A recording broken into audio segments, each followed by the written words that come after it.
जय श्री कृष्ण। व्यवसाय आत्मिका बुद्धि एका ही कुरुनंदन, बहु शाखा ही अनंता च बुद्धे एव अवश्याय नाम।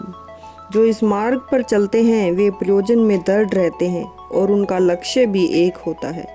हे कुरुनंदन, जो दृढ़ प्रतिज्ञ नहीं है उनकी बुद्धि अनेक शाखाओं में विभक्त रहती है। यह दृढ़ श्रद्धा की कृष्ण भावनामृत द्वारा मनुष्य जीवन को सर्वोच्च सिद्धि प्राप्त कर सकेगा। व्यवसायत्मिका बुद्धि कहलाती है। चैतन्य चरितामृत में कहा गया है, श्रद्धा शब्दे विश्वास कहे सुदृढ़ निश्चय, कृष्ण भक्ति कहले सर्व कर्म कृत्य होय।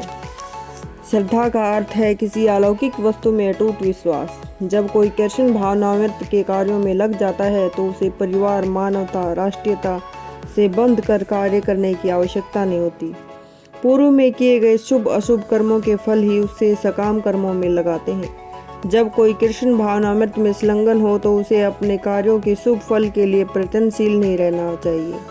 जब कोई कृष्ण भावनामृत में लीन होता है तो उसके सारे कार्य आध्यात्मिक धरातल पर होते हैं, क्योंकि उनमें अच्छे और बुरे का दैत्य नहीं रह जाता। कृष्ण भावनामृत की सर्वोच्च सिद्धि देहात्म बुद्धि का त्याग है। कृष्ण भावनामृत की प्रगति के साथ यह अवस्था स्वतः प्राप्त हो जाती है। कृष्ण भावाभावित व्यक्ति का दृढ़ निश्चय ज्ञान पर आधारित है। वासुदेव सर्वम इति स महात्मा सुदुर्लभ। कृष्ण भावना भावित व्यक्ति अत्यंत दुर्लभ जीव है, जो भली भांति जानता है कि वासुदेव या कृष्ण समस्त प्रकट कारणों के मूल कारण है। जिस प्रकार वृक्ष की जड़ सींचने पर स्वतः ही पत्तियों और टहनियों में जल पहुंचा जाते हैं, उसी प्रकार कृष्ण भावना भावित होने पर मनुष्य अनेक प्राणी की अर्थात अपने परिवार की, समाज की, मानवता की सर्वोच्च सेवा कर सकता है। यदि मनुष्य के कर्मों से कृष्ण प्रसन्न हो जाए तो प्रत्येक व्यक्ति संतुष्ट होगा, किंतु कृष्ण भावनामृत में सेवा गुरु के समर्थ निर्देशन में ही ठीक से हो पाती है, क्योंकि गुरु कृष्ण का प्रमाणिक प्रतिनिधि होता है, जो शिष्य के स्वभाव से परिचित होता है और उसे कृष्ण भावनामृत की दिशा में कार्य करने के लिए मार्ग दिखा सकता है। अतः कृष्ण भावनामृत में दक्ष होने के लिए मनुष्य को दृढ़ता से कर्म करना होगा, कृष्ण के प्रतिनिधि की आज्ञा का पालन करना होगा, उसे गुरु के उपदेशों को जीवन का लक्ष्य मान लेना होगा। श्रील विश्वनाथ चक्रवर्ती ठाकुर ने गुरु की प्रसिद्ध प्रार्थना में उपदेश दिया है, यस्य प्रसादाद भगवत प्रसादो यशाय प्रसादात्र गति कुतोपि, धयाय न वस्तु यशास्त्री वंदे गुरु श्री चरणावंदन। गुरु की तुष्टि से भगवान की भी प्रसन्न होते हैं। गुरु के प्रसन्न के बिना कृष्ण भावनामृत के स्तर तक पहुंच पाने की कोई संभावना नहीं रहती। अतः मुझे उनका चिंतन करना चाहिए और दिन में 3 बार उनकी कृपा की याचना करनी चाहिए और अपने गुरु को सादर नमस्कार करना चाहिए। किंतु यह संपूर्ण पद्धति देहात्म बुद्धि से परे सैद्धांतिक रूप में नहीं वरन व्यावहारिक रूप में पूर्ण आत्मज्ञान पर निर्भर करती है। जब सकाम कर्मों से इंद्रिय तृप्ति की कोई संभावना नहीं रहती, जिसका मन दृढ़ नहीं है वह विभिन्न काम कर्मों की ओर आकर्षित होता है। जय श्री कृष्ण। यमामि पुष्पिताम वाचम प्रवदन्ते विपश्चित, वेदवादरता पार्थ नान्यदस्तिति वादिना, कामात्मान स्वर्ग परा जन्म कर्म फल प्रदाम, क्रिया विशेषण बहुभलाम भोग्य ऐश्वर्य गतिम प्रति। अल्प ज्ञानी मनुष्य वेदों के उन अलंकारिक शब्दों के प्रति अत्यधिक आसक्त रहते हैं जो स्वर्ग प्राप्ति, अच्छे जन्म, शक्ति इत्यादि के लिए विविध सकाम कर्म करने की संतुष्टि करते हैं। इंद्रिय तृप्ति, ऐश्वर्य में जीवन की अभिलाषा के कारण वे कहते हैं कि इससे बढ़कर और कुछ नहीं है। तात्पर्य, साधारणतः सब लोग अत्यंत बुद्धिमान नहीं होते। वे ज्ञान के कारण वेदों के कर्म कांड भाग में बताए गए सकाम कर्मों के प्रति अत्यधिक आसक्त रहते हैं। वे स्वर्ग में जीवन का आनंद उठाने के लिए इंद्रिय तृप्ति कराने वाले प्रस्तावों से अधिक और कुछ नहीं चाहते। जहाँ मदिरा तरुणियाँ उपलब्ध हैं और भौतिक ऐश्वर्य सार्व सामान्य है, वेदों में स्वर्ग लोक पहुँचने के लिए अनेक यज्ञों की संतुष्टि है, जिसमें से ज्योतिष्टोम यज्ञ प्रमुख है। वास्तव में वेदों में कहा गया है कि जो स्वर्ग जाना चाहता है उसे यज्ञ संपन्न कर लेने चाहिए। अल्प ज्ञानी पुरुष सोचते हैं कि वैदिक ज्ञान का सारा अभिप्राय इतना ही है। ऐसे लोगों के लिए कृष्ण भावनामृत के दृढ़ क्रम में स्थित हो पाना अत्यंत कठिन है। जिस प्रकार मूर्ख लोग विषैले वृक्षों के फूलों के प्रति बिना यह जाने आकर्षण का फल है क्या होगा आसक्त रहते हैं, उसी प्रकार अज्ञानी व्यक्ति सर्वगत ऐश्वर्य और तजनित इंद्रिय भोग के प्रति आकृष्ट रहते हैं। वेदों के कर्मकांड भाग में कहा गया है कि अपाम सौम्यता भूभम अक्षयम है चतुर्मास्य जानिन यह सुकृत भवती। दूसरे शब्दों में जो लोग चतुर्मास तप करते हैं वे अमर तथा सदा सुखी रहते हैं, सोम रस पीने के अधिकारी हो जाते हैं। यहाँ तक कि इस पृथ्वी में जो कुछ लोग सोम रस के लिए अत्यधिक अक्षुक रहते हैं जिससे वे बलवान बने, इंद्रिय तृप्ति का सुख पाने में समर्थ हों, ऐसे लोगों को भवबंधन से मुक्ति में कोई श्रद्धा नहीं रहती। वे वैदिक यज्ञों की तड़क भड़क में विशेष आसक्त रहते हैं। वे सामान्यतः विषयी होते हैं और जो जीवन में सार्वगिक आनंद के अतिरिक्त और कुछ नहीं चाहते। कहा जाता है कि स्वर्ग में नंदन कानन नामक अनेक उद्यान हैं जिनमें देवी सुंदरी स्त्रियों का संग प्रचुर मात्रा में सोम रस उपलब्ध रहता है। ऐसा शारीरिक सुख निसंदेह विषयी है, अतः ये वे लोग हैं जो भौतिक जगत के स्वामी बनकर ऐसे भौतिक अस्थायी सुख के लिए आसक्त हैं।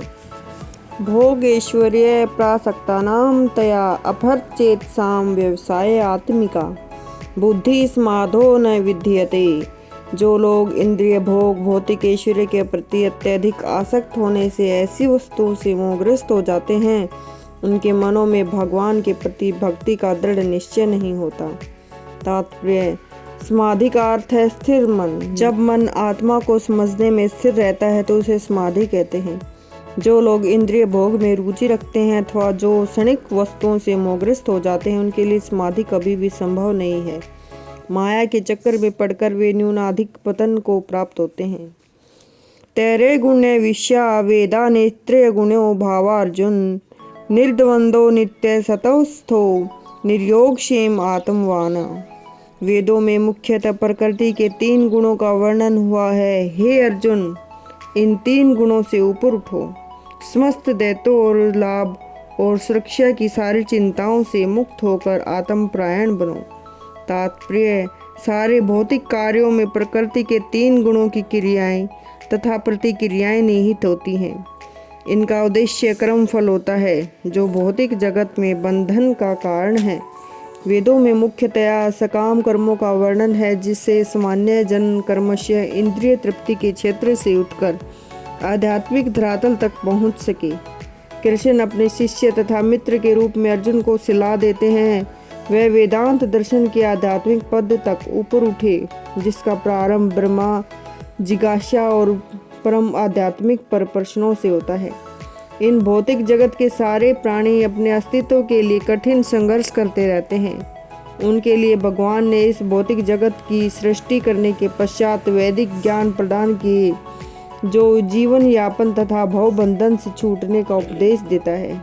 जब इंद्रिय तृप्ति के कार्य यथा कर्म कांड समाप्त हो जाते हैं तो उपनिषदों के रूप में भगवान साक्षात्कार अवसर प्रदान किया जाता है। तो ये उपनिषदों के रूप में भगवत साक्षात्कार का अवसर प्रदान किया जाता है। ये उपनिषद विभिन्न वेदों के अंश हैं जिसमें भगवत गीता पंचम वेद, महाभारत एक अंग है।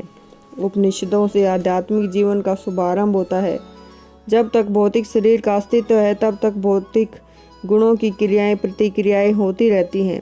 मनुष्य को चाहिए कि सुख दुख या शीत ग्रीष्म जैसी द्वैतताओं को सहन करना सीखे। इस प्रकार हानि लाभ की चिंता से मुक्त हो जाए। जब मनुष्य कृष्ण की इच्छा पर पूर्णतः आश्रित रहता है तो यह दिव्य अवस्था प्राप्त होती है। जय श्री कृष्ण। यावानाथ उदपाने सर्वतः संपत्लुतोदके तावात् सन सर्वेषु वेदेषु ब्राह्मण यस्य विजानत। एक छोटे से कूप का सारा कार्य एक विशाल जलाशय से तुरंत पूरा हो जाता है। इस प्रकार वेदों के आंतरिक तात्पर्य जानने वाले को उनके सारे प्रयोजन सिद्ध हो जाते हैं। तात्पर्य: वेदों के कर्म कांड विभाग में वर्णित अनुष्ठानों यज्ञों का ध्येय आत्म साक्षात्कार के क्रमित विकास को प्रोत्साहित करना है और आत्म साक्षात्कार का ध्येय भगवत गीता के 15वें अध्याय में स्पष्ट किया गया है। वेद अध्ययन का ध्येय जगत के आदि भगवान कृष्ण को जानना है। अतः आत्म साक्षात्कार का अर्थ है कृष्ण को उनके अपने शाश्वत संबंधों को समझना। कृष्ण के साथ जीवों के संबंध का उल्लेख भगवत गीता के 15वें अध्याय में हुआ है। जीवात्माएं भगवान के अंश स्वरूप हैं। अतः प्रत्येक जीव द्वारा कृष्ण भावनामृत को जागृत करने वैदिक ज्ञान की सर्वोच्च पूर्ण अवस्था है। जय श्री कृष्ण। कर्मण्येवाधिकारस्ते मा फलेषु कदाचन मा कर्म फल हेतु भूर्मा ते संग अस्तु अकर्मणि। अर्थात तुम्हें अपना कर्म करने का अधिकार है, किंतु कर्म के फलों के तुम अधिकार नहीं हो। तुम न तो कभी अपने कर्मों के फलों का कारण मानो, न ही अपने कर्म न करने में कभी आसक्त हो। तात्पर्य, यहाँ पर 3 विचारणीय बातें हैं: कर्म, विकर्म तथा अकर्म। कर्म वे कार्य हैं जिनका आदेश प्रकृति के गुणों के रूप में किया जाता है। अधिकारी की सम्मति के बिना किए गए कर्म विकर्म कहलाते हैं। और अकर्म का अर्थ है अपने कर्म को न करना। भगवान ने अर्जुन को उपदेश दिया कि वह निष्क्रिय न हो, अपितु फल के प्रति आसक्त हुए बिना अपने कर्म करे। कर्म फल के प्रति आसक्त रहने वाला कभी भी कर्म का कारण है। इस तरह वे ऐसे कर्म फलों का भोगता होता है। जहाँ तक निर्धारित कर्मों का संबंध है, वे 3 उपश्रेणियों के हो सकते हैं, यथा नित्य कर्म, आपातकालीन कर्म, इच्छित कर्म। नित्य कर्म फल की इच्छा बिना शास्त्रों के निर्देशानुसार सतोगुण में रहकर किए जाते हैं। फल युक्त कर्म बंधन के कारण होते हैं, अतः ऐसे कर्म अशुभ हैं। हर व्यक्ति को अपने कर्म का अधिकार है, किंतु उसे फल से अनासक्त होकर कर्म करना चाहिए। ऐसे निष्काम कर्म का निस्संदेह मुक्ति पथ की ओर ले जाने वाले हैं। अतएव भगवान ने अर्जुन के फलासक्ति रहकर कर्म के स्वरूप में युद्ध करने की आज्ञा दी है।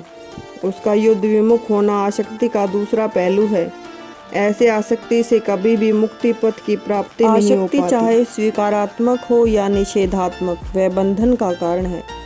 अकर्म पापमय है, अतः कर्तव्य के रूप में युद्ध करना ही अर्जुन के लिए मुक्ति का एकमात्र कल्याणकारी मार्ग था। जय श्री कृष्ण।